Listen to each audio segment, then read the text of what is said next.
প্রিয় দর্শক, আসসালামু আলাইকুম। Welcome back to my channel. স্বাগতম জানাচ্ছি তুবা ফুটেজে। বরাবরের মতো আমি আবারও নিয়ে আসলাম নতুন একটা রেসিপি। হয়তো দেখেই বুঝতে পারছেন আমি আজকে শেয়ার করছি ডিম ভুনার রেসিপি। কিভাবে ডিম ভুনা রান্না করলে একদম হোটেলিদের মতো করে রান্না করতে পারবেন সেটাই শেয়ার করছি। আর ঘরে থাকা সাধারণ কিছু তেল মশলা দিয়ে আমি এই রেসিপিটি বানিয়ে নিয়েছি, কিন্তু স্বাদে দুর্দান্ত হয়েছে। চলে যাচ্ছি মূল রেসিপিতে। প্রথমে আমি ডিমগুলোকে সেদ্ধ করে নিয়েছি। এখন এই ডিমগুলোকে ছিলে নিচ্ছি। আমি সবগুলো ডিমকে ছিলে নিয়েছি। এখন চুলায় একটা প্যান বসিয়ে দিয়েছি রান্না করার জন্য। দিয়ে দিচ্ছি রান্নার রেগুলার সয়াবিন তেলটা দিয়েছি হাফ কাপ। এখন এই যে সেদ্ধ করা ডিমগুলোকে আমি একটা কাঁটা চামচ দিয়ে একটু ছিদ্র ছিদ্র করে দিচ্ছি।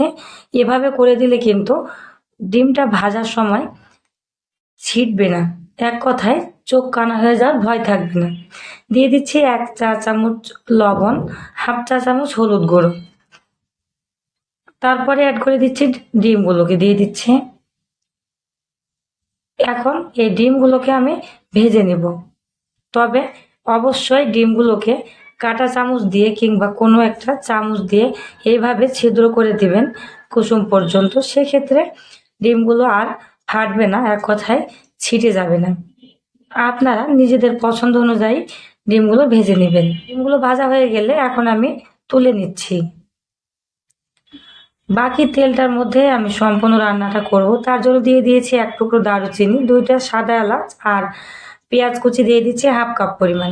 ডিম ভুনার ক্ষেত্রে পেঁয়াজ কুচির পরিমাণটা একটু বেশি দিলে ডিম ভুনাটা খেতে কিন্তু একদম হোটেলিদের মতো লাগবে আর টেস্টি অনেক বেশি হবে।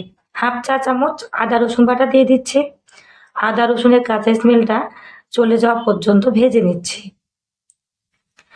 দিয়ে দিচ্ছি হাফ চা চামচ লবণ, হাফ চা চামচ হলুদ গুঁড়ো, হাফ চা চামচ ধনিয়ার গুঁড়ো, হাফ চা চামচ মরিচ গুঁড়ো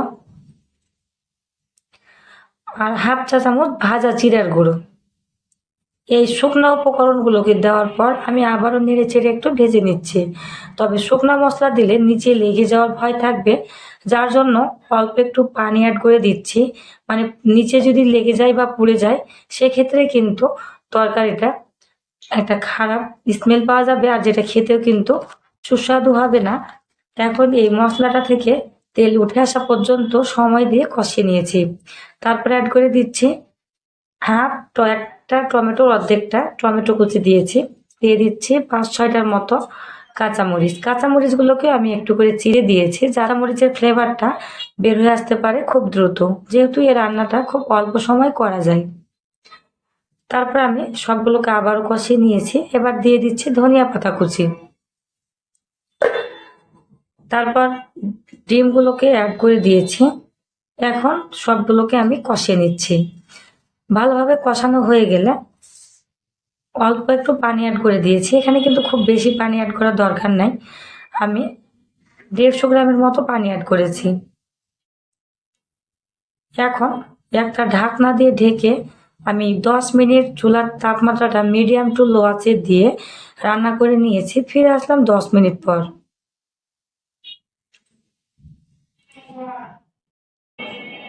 এখন দেখেই বুঝতে পারছেন ঝোলের পরিমাণটাও কিন্তু নাই, একদম মাখো মাখো। ডিম ভুনা মানে কিন্তু এইরকম ডিমের গায়ে লেগে লেগে থাকবে মশলাগুলো।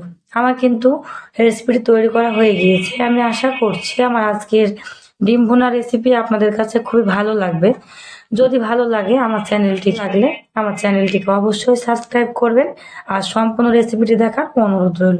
সবাই অনেক অনেক ভালো থাকবেন। আজকের মতো এখানে বিদায় নিচ্ছি। আল্লাহ হাফেজ।